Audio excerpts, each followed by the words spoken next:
All right, y'all, welcome back. Welcome back. Tonight, we got an interesting video. We're going to talk about some 2025 dating hacks for people that happen to have a budget. Now, I did a video about the average income of the average man in the United States versus the average takeaway from his bills. And what did we find out?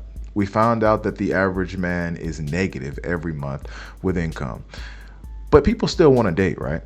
Of course, I recommend not dating until you're financially secure and have amassed a small savings and have some expendable income at the end of the month. But I know that's not realistic for everybody, okay? Everybody's not going to be able to follow that mantra.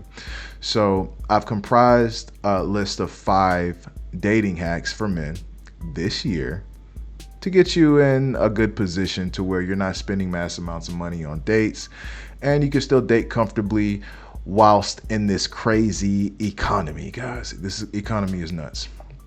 So let's talk about it for a second. What the first thing on the list is going to be?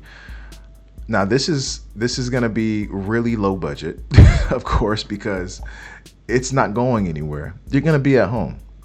All right. So for my guys who have built up some repertoire with your woman, okay, maybe this is the second date, maybe this is the third date. Sometimes it's okay to invite her back to your house, but the first idea is cooking a homemade meal together.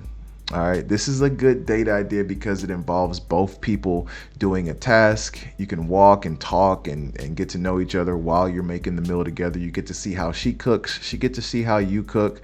You know, it's a nice combination of skill set mixed with being in close proximity. You know, it's a very romantic thing. Light some candles, you know, do what you need to do. But I don't recommend this for a first date, guys. I recommend this for a second or third date. If you invite a woman back to your house on the first date, I'm not going to lie, it can go a little off. She probably will ghost you unless she has really high attraction for you and she's like, you know what, I'm going to risk it. But I wouldn't suggest inviting a woman back to your house on the first date, but this is a good idea. If you are in the second, third date phase, invite her back to cook a meal together. You know, this has been successful for a lot of men.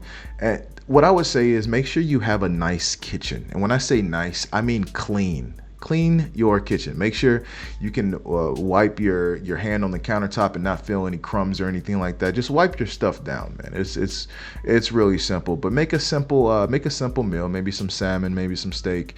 You know, go get a couple of things from the grocery store, or even tell her to pick up the ingredients on the way over. You know, however you want to do it, that's going to be a good date. You're going to be under $30 most likely, especially getting the food from the grocery store. So you're going to be under budget. So that's a good second, third date that won't blow your budget. All right.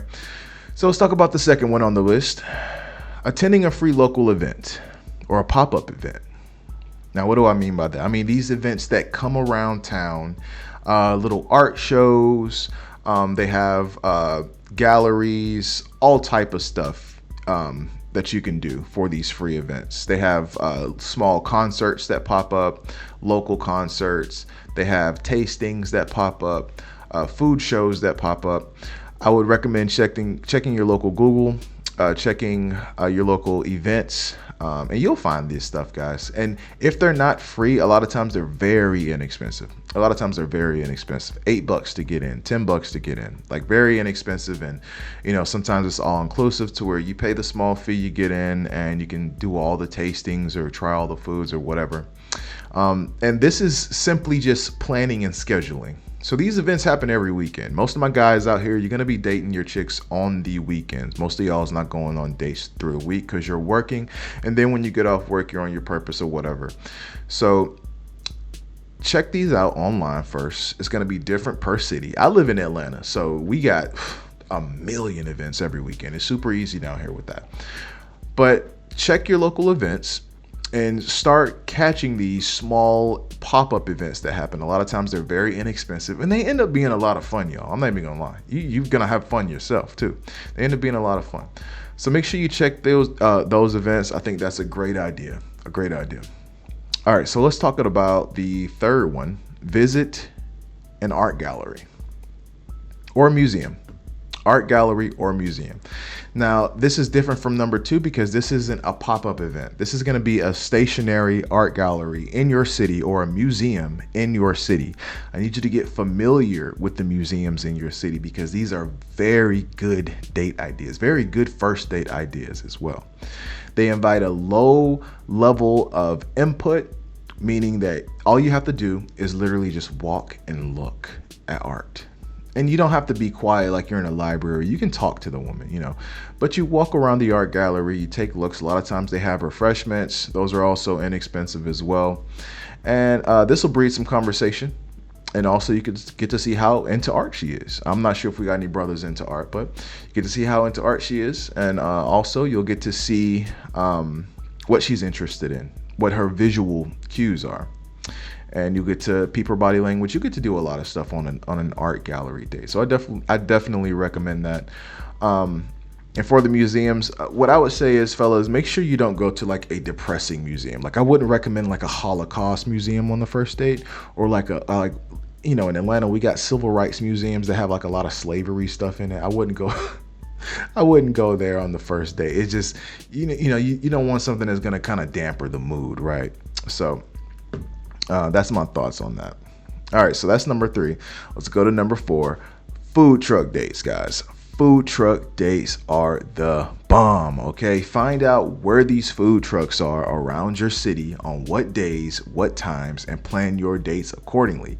A lot of times they have certain parks that have food trucks. So they'll have a food truck park, or they'll have a food truck meetup. You can follow these people on Twitter. You can follow these people on Instagram. They share their location often. All right, so you can formulate your dates around these food trucks. Go out to a park that is known for having food trucks, okay? You can meet her there, and then she can pick which food truck she wants to eat at, and you can eat at a different one, and y'all can try each other's food. Y'all can sit there at the park and walk around and eat it. Great first date, under $30, okay? Guaranteed, unless you go to the super expensive food truck, but most of the time it's gonna be under $30, guys. So food truck parks, the best, literally, chef's kiss. All right, let's go to the last one. Welcome. Let's go to the last one, which this is an interesting one, guys, an interesting one, and may be one of the most important ones. Take advantage of your environment, okay? What do I mean by that? Look, if you live in a certain place, you go to certain places often, like certain bars, maybe certain restaurants, taverns, things like that. Maybe you live in a certain environment that is cool. Like you live in a big building with a rooftop, right? That's cool. I mean, take advantage of your environment. Now, let me tell you a story. I had a buddy who lived in a high rise, right? So every time he would invite a chick for a first date, he would tell her that he lived somewhere else, and he would invite her to the top floor of that high rise, that building, right? And that top floor had a bar. That top floor had pool tables, all type of stuff, guys. And all he would need to do is sign her in as a guest and bring her up in the elevator, and they could enjoy a date on the top floor of this building. Now, ask me how much he spent on those days.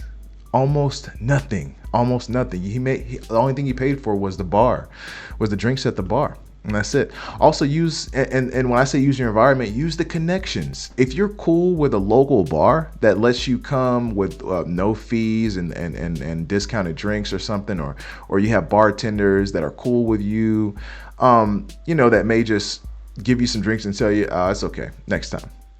Stuff like that. Use your connections. You got connections around the city.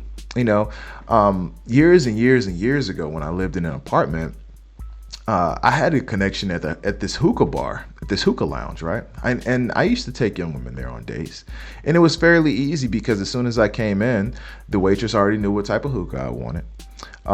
And she would sit us in a booth for free. She would sit me in a booth for free. Why? Because I tipped exceptionally well. I'm somebody who agrees with the mantra of tip the bill. Okay, so whatever the bill is, if the bill is $80, I'm tipping $80 if I'm going out to a club or something like that. So I literally tip the bill every time. So she never charged me for a section. Every time I would come in, she would automatically recognize me and sit me in a nice section. Right. So that's using your connections. The average guy would have had to walk in and pay, I think it was 85 bucks for the section or 100 bucks for the section to sit down on the couch or something like that. It's a very small family owned hookah bar, so it wasn't very expensive, but still those connections were very beneficial for not having to pay hundreds and hundreds of dollars every time I wanted to take a woman on a date. So use your environment, take advantage of that environment, guys. And if you use the combination of these, I guarantee you dating is not going to hurt your pockets as much as the mass media says it will, okay? These dates don't have to be super fancy and outrageous, and you don't have to spend thousands of dollars per week on dates. And guess what, guys? If you're taking a woman on a date and a woman wants you to spend a lot of money on her, just go ahead and cut it off, because she's probably a gold digger, or she wants some super rich guy, and that's just not you right now, right? So I hope y'all take this advice. If you like what you heard, make sure you like and comment and subscribe, and I will see y'all next time. Peace.